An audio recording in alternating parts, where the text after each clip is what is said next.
Muito antes de Jesus nascer em Belém, profetas já anunciavam a vinda de um Salvador. Detalhes sobre sua origem, linhagem, nascimento e missão foram escritos centenas de anos antes dos evangelhos sequer existirem. O profeta Isaías, por volta de 700 a.C., declarou: "Portanto, o Senhor mesmo vos dará um sinal. Eis que a Virgem conceberá e dará à luz um filho, e chamará o seu nome Emanuel." Isaías 7:14. Essa profecia é surpreendente por dois motivos. Primeiro, ao mencionar uma virgem, algo biologicamente improvável, e depois por afirmar que o menino seria chamado Emanuel, que significa Deus conosco. No Novo Testamento, o evangelista Mateus conecta diretamente esse anúncio com o nascimento virginal de Jesus por Maria. Mateus 1:22-23. Outro detalhe chocante está em Miqueias 5:2, escrito também no século 8 a.C., que diz: "E tu, Belém Efrata, pequena demais para figurar entre os milhares de Judá, de ti me sairá aquele que há de reinar em Israel, cujas origens são desde os tempos antigos, desde os dias da eternidade." Belém era uma cidade pequena e sem importância política, mas foi ali que Jesus nasceu, exatamente como predito. Esse nível de precisão profética impressiona até estudiosos céticos. Além disso, o Salmo 22, escrito por Davi cerca de 1000 anos antes de Cristo, descreve em detalhes o sofrimento do Messias, com frases como: "Transpassaram-me as mãos e os pés." Salmo 22:16. Esse versículo se torna ainda mais impactante quando lembramos que a crucificação nem existia como método de execução na época em que foi escrito. A soma dessas profecias aponta para algo além do acaso. Elas revelam um plano divino traçado desde o início, em que o nascimento de Jesus foi anunciado com detalhes precisos, cumpridos à risca. É impossível ignorar a força desses textos. A vinda de Jesus não foi um acidente histórico, mas o cumprimento exato de uma promessa feita séculos antes. Isso não apenas valida as Escrituras, mas também mostra que o Deus da Bíblia não é um espectador, mas o autor da história. Entre todas as profecias bíblicas já cumpridas, poucas são tão precisas e impressionantes quanto a que envolve a queda do Império Babilônico e a ascensão de um rei estrangeiro, Ciro o Persa. O detalhe mais surpreendente: ele foi citado pelo nome mais de 150 anos antes de nascer. E no livro de Isaías, capítulo 45, Deus declara: "Assim diz o Senhor a Ciro, seu ungido, a quem tomo pela mão direita, para abater nações diante dele. Eu irei adiante de ti, endireitarei os caminhos tortuosos." Isaías 45, 1-2. Na época em que essa profecia foi escrita, Babilônia era um dos impérios mais poderosos do mundo. Ninguém ousava imaginar sua queda, e Ciro nem existia ainda. Mesmo assim, Isaías descreveu com precisão que ele libertaria o povo de Deus e permitiria o retorno dos judeus para reconstruir Jerusalém. Décadas depois, em 539 a.C., o impensável aconteceu. Ciro liderou o Império Medo-Persa em uma ofensiva contra a Babilônia. Segundo registros históricos de Heródoto e também o cilindro de Ciro, um artefato arqueológico real, o rei conquistou a cidade sem resistência significativa, entrando por canais secos do rio Eufrates, exatamente como profetizado em Isaías 44:27. "Eu direi ao abismo: seca-te, e eu secarei os teus rios." Logo após a conquista, Ciro emitiu um decreto permitindo que os judeus retornassem à sua terra e reconstruíssem o templo, Esdras 1:1-2, cumprindo integralmente a profecia de Isaías. Esse acontecimento não é apenas relatado na Bíblia, mas também confirmado por registros arqueológicos e historiadores seculares. Ante o fato de Isaías ter profetizado o nome de um rei, sua missão e até a estratégia da invasão, é uma das maiores provas da autoridade profética das Escrituras. O Deus da Bíblia não apenas prevê o futuro, Ele o escreve. E quando os fatos históricos confirmam as palavras dos profetas, não resta dúvida.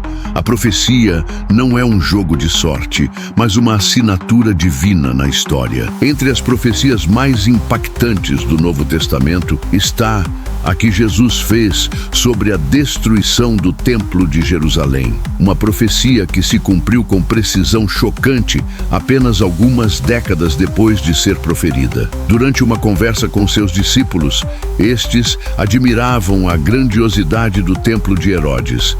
Em resposta, Jesus declarou: "Não ficará aqui pedra sobre pedra que não seja derrubada."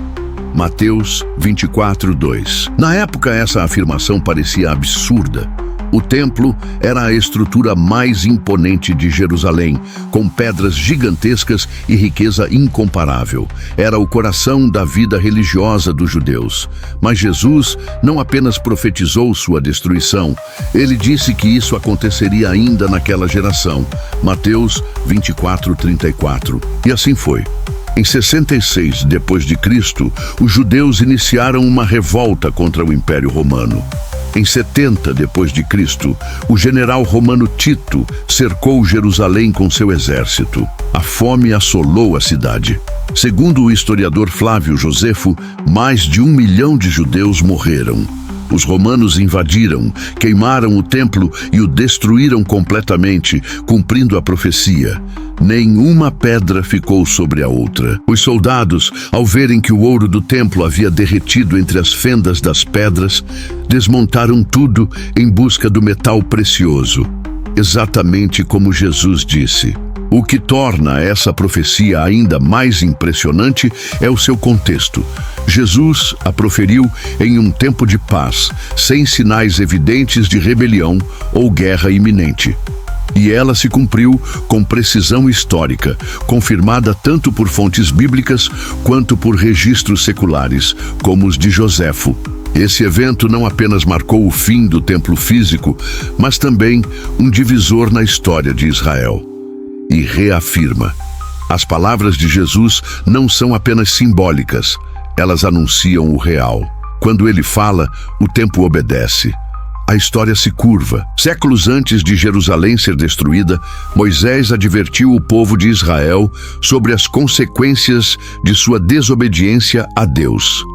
Entre as punições mais severas estava uma previsão que parecia extrema.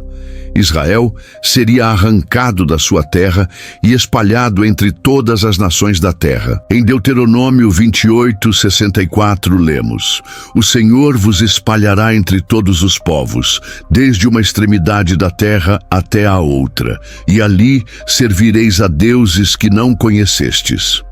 Essa não foi apenas uma advertência teórica. Após a destruição do templo em 70 d.C., milhares de judeus foram mortos e os sobreviventes foram vendidos como escravos ou forçados ao exílio. Em 135 d.C., após a revolta de Bar Kokhba, o imperador romano Adriano baniu todos os judeus de Jerusalém e renomeou a cidade como Aelia Capitolina, proibindo sua entrada sob pena de morte.